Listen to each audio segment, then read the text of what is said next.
রাত মানুষকে দুটি জিনিস উপহার দেয়, একটি সুন্দর ঘুম আর একটি অতীতের স্মৃতি। যে কাঁদায় সেও একদিন কাঁদে। এটা অভিশাপ নয়, নিয়তির বিচার। গুরুত্ব না পেলে সরে আসাই ভালো, কারণ ভালোবাসা কিংবা বন্ধুত্ব কখনোই অবহেলা দিয়ে তৈরি হয় না। তুমি সব বুঝো, আমি মানি, শুধু তুমি যতটুকু বোঝো না ততটুকুই আমি।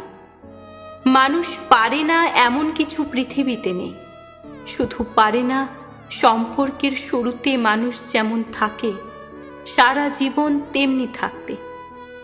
পৃথিবীতে সবচাইতে ভয়ঙ্কর দৃশ্য হচ্ছে চেনা মানুষের অচেনা রূপ। কথা বলার ধরনটা যদি বদলে যায় তাহলে বুঝে নেবেন তার এখন আর আপনাকে ভালো লাগে না।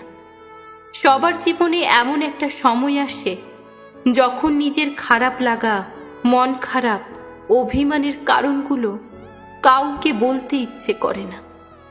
বিশ্বাস ভাঙলে ক্ষতিটা তোমারই। আমি বড় জোর কষ্ট পাব, কিন্তু তুমি সারা জীবনের জন্য একটা মানুষ হারাবে। কিছু বছর পর যখন পিছন ফিরে তাকাবেন তখন বুঝবেন যা হয়েছিল ভালোই হয়েছিল। মানুষ তখনই জিতে যায় যখন হেরে যাওয়া তাকে আর হতাশ করে না। কিছু যন্ত্রণার সমাধান থাকে না, শুধু সময়ের সাথে অভ্যাস হয়ে যায়। তারাও কি আমাদের হারায় যাদের আমরা হারাই? এমন বন্ধুত্ব বানান যার সামনে আপনার বিপক্ষে কথা বলার আগে কেউ অন্তত 10 বার চিন্তা করবে। মনে রেখো, নকল মানুষের অতিরিক্ত মিষ্টি কথার চেয়ে আসল মানুষের রাগ অনেক ভালো। প্রতিষ্ঠিত কোনো মানুষকে সঙ্গী করা আর সঙ্গীহীন কোনো মানুষকে প্রতিষ্ঠিত করা অনেক পার্থক্য।